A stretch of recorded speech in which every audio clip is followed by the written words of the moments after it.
வணக்கம் நண்பர்களே. நீங்க டிஎன்பிஎஸ்சி தேர்வுக்கு தயாராகிட்டு இருக்கீங்களா? அப்போ வாங்க, மார்ச் 15 மற்றும் 16 தேதிகளுக்கான முக்கியமான நடப்பு நிகழ்வுகளை ஒரு 5 நிமிஷத்துல வேகமா ரிவைஸ் பண்ணிடலாம். உங்க ப்ரிப்பரேஷனுக்கு இது ரொம்ப உதவியா இருக்கும். இன்னைக்கு நாம பார்க்க போற விஷயங்களை ஒரு 5 முக்கிய பகுதிகளா பிரிச்சிருக்கேன். இதனால உங்களுக்கு விஷயங்களை வரிசைப்படுத்தி ஞாபகம் வச்சுக்கிறதுக்கு ரொம்ப ஈஸியா இருக்கும். சரி, முதல்ல நம்ம தேர்வுக்கு வர வாய்ப்பு இருக்கிற 2 முக்கியமான தினங்களோட ஆரம்பிக்கலாம். இங்க பாருங்க, 2 முக்கியமான நாட்கள் இருக்கு. ஒன்னு மார்ச் 15 உலக நுகர்வோர் உரிமை தினம், இன்னொன்னு மார்ச் 16 தேசிய தடுப்பூசி தினம். இது ஏன் முக்கியம்னா, 1995ல இதே நாள்ல தான் இந்தியாவில் முதல் போலியோ சொட்டு மருந்து பிரச்சாரம் ஆரம்பிச்சது. ஸோ இந்த 2 தேதியும் அதோட காரணத்தையும் மறக்காம நோட் பண்ணிக்கோங்க. இப்போ இதுல ரொம்ப சுவாரஸ்யமான விஷயம் என்ன தெரியுமா? 2026ஆம் ஆண்டுக்கான உலக நுகர்வோர் உரிமை தினத்தோட தீம் இதுதான். அதாவது ஆர்டிஃபிஷியல் இன்டெலிஜென்ஸ் இன்னைக்கு எவ்வளோ முக்கியமாகிட்டு வருதுன்னு இது காட்டுது. இது சம்பந்தமாவும் கேள்விகள் வரலாம். சரி வாங்க, அடுத்த பகுதிக்கு போலாம். தமிழ்நாட்டில் நடந்த முக்கியமான நிகழ்வுகள் என்னென்னு பார்க்கலாம். முதல் அப்டேட், நம்ம மாநிலத்துக்கான சட்டமன்ற தேர்தல் தேதிகளை இந்திய தேர்தல் ஆணையம் அறிவிச்சிட்டாங்க. இதனால தேர்தல் நடத்தை விதிகள் உடனடியாக அமலுக்கு வந்திருக்கு. இந்த முக்கியமான தேதிகளை கண்டிப்பா மனசுல பதிய வச்சுக்கோங்க.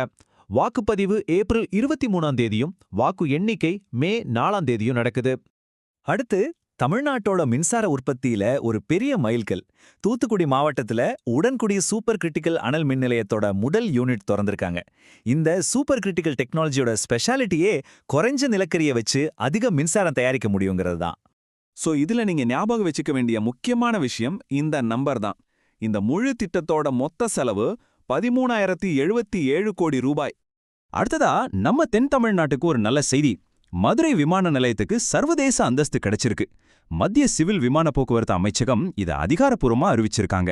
இந்த சர்வதேச அந்தஸ்துக்காக அங்க ஒரு புது ஏர் டிராஃபிக் கண்ட்ரோல் டவர், அதாவது ஏடிசி டவர் கட்டியிருக்காங்க. அதோட செலவு 94 கோடி ரூபாய். இதுவும் ஒரு முக்கியமான டேட்டா பாயிண்ட். சரி, இப்போ தேசிய அளவுல நடந்த சில முக்கியமான கொள்கை முடிவுகள் மற்றும் சுற்றுச்சூழல் சம்பந்தப்பட்ட செய்திகளை பார்க்கலாம்.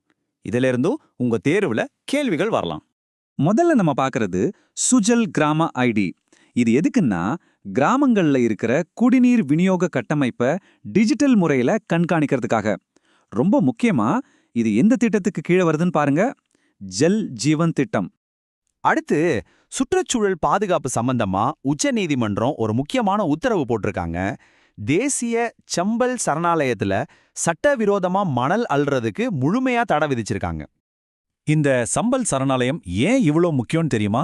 ஏன்னா இது மத்திய பிரதேசம், உத்தரப்பிரதேசம், ராஜஸ்தான்னு 3 மாநிலங்கள்ல பரவி இருக்கு.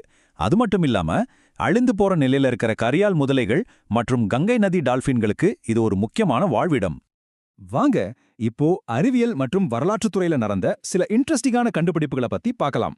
நம்ம தேனி மாவட்டத்தில் இருக்கிற மேகமலை வனப்பகுதியில இந்திய விலங்கியல் ஆய்வு மையம் ஒரு சர்வே நடத்தியிருக்காங்க. அதுல குதிக்கும் சிலந்திகள், தட்டாம்பூச்சிகள் மாதிரியான 9 புதிய உயிரினங்களை கண்டுபிடிச்சிருக்காங்க. இது அறிவியலுக்கே புதுசு. இன்னொரு கண்டுபிடிப்பு, மேற்கு தொடர்ச்சி மலையில கிடைச்ச ஒரு புது வகையான கெளுத்தி மீன். இதுக்கு அம்பிலிசெப்ஸ் வயவினும் பெயர் வச்சிருக்காங்க. இதுல வயவிங்கிற சொல்லுக்கு மராட்டி மொழியில வடமேற்குன்னு அர்த்தம். சோ அந்த மீன் கிடைச்ச இடத்த வச்சே பெயர் வச்சிருக்காங்க பாருங்க. இது மாதிரி கேள்விகள் அடிக்கடி வரும். சரிப்போ ஹிஸ்டரி பக்கம் போலாம். ஆந்திராவுல ஒரு கோயில்ல கஜபதி பேரரசு காலத்தை சேர்ந்த ஒரு தெலுங்கு கல்வெட்டை கண்டுபிடிச்சிருக்காங்க. இந்த கஜபதி பேரரசு ஒடிஷாவை தலைநகரா வச்சு ஆட்சி செஞ்சவங்க. இந்த கல்வெட்டு அந்த காலத்தை பத்தின நிறைய புது தகவல்களை நமக்கு கொடுக்கும். சரி, இது வரைக்கும் நாம பார்த்த எல்லா விஷயங்களையும் ஒரு தடவை வேகமா ரிவைஸ் பண்ணிடலாம். இது உங்க ஃபைனல் ரிவிஷனுக்கு ரொம்ப ஹெல்ப்ஃபுல்லா இருக்கும். இதோ பாருங்க, நாம பார்த்ததுல ரொம்ப முக்கியமான 5 பாயிண்ட்ஸ் இதுதான். தமிழ்நாடு தேர்தல் வாக்குப்பதிவு தேதி, உடன்குடி திட்டத்தோட மதிப்பு, சுஜல் கிராம ஐடி எந்த திட்டத்துக்கு கீழே வருது, கஜபதி பேரரசு எந்த மாநிலத்தை சேர்ந்தவங்க, அப்புறம் மதுரை ஏடிசி டவரோட செலவு. இந்த 5 பாயிண்ட்டையும் நல்லா ஞாபகம் வச்சுக்கோங்க. முடிவா ஒரு முக்கியமான கேள்வி. இன்னைக்கு நாம பார்த்த இந்த கரண்ட் அஃபேர்ஸ் டாபிக்ஸை உங்க சிலபஸ்ல இருக்கிற ஹிஸ்டரி, ஜியோகிராஃபி இல்ல பாலிட்டி மாதிரியான பாடங்களோட எப்படி தொடர்பு படுத்தி படிப்பீங்கன்னு யோசிங்க. இப்படி விஷயங்களை ஒன்னோடொன்னு கனெக்ட் பண்ணி படிக்கிறது தான் தேர்வுல ஜெயிக்கிறதுக்கான திறவுகோல். நல்லா படிங்க.